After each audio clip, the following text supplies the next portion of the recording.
broken man who's breaking America. And, you know, in it, I kind of tease my next book. It's coming out this fall. It's called The Last American President, A Broken Man, a Corrupt Party, and a World on the Brink.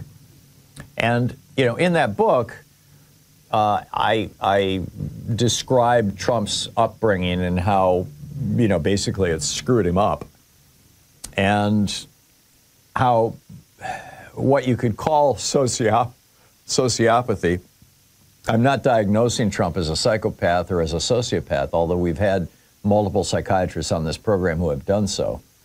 But instead, he's behaving in ways that are consistent with being a sociopath. You know, your basic, according to the DSM, actually it's called antisocial personality disorder, ASPD. But the characteristics are a pervasive pattern of disregard for the rights of others, chronic violation of social norms, rules, and laws, deceitfulness, impulsivity, and aggression, and a near complete lack of remorse or empathy.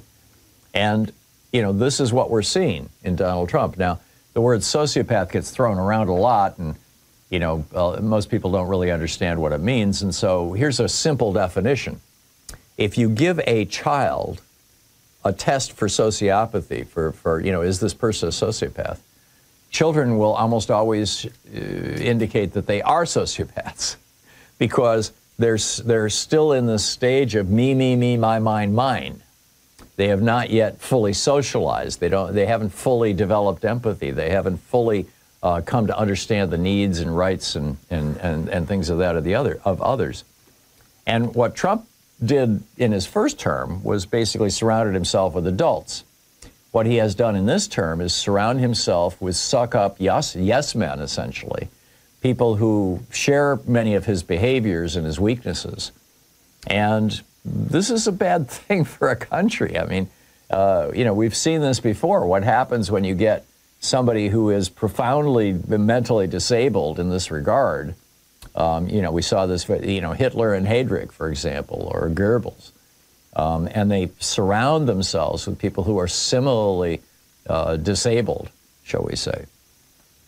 So, you know, this is something that I think is important to consider, that you know, we are being led by a man who doesn't have a lot of regard for the norms of society. I mean, his whole grabbing women by the crotch thing, and I could shoot somebody on Fifth Avenue, and his multiple convictions for fraud and things like that are, you know, fairly good evidence of that, I would argue.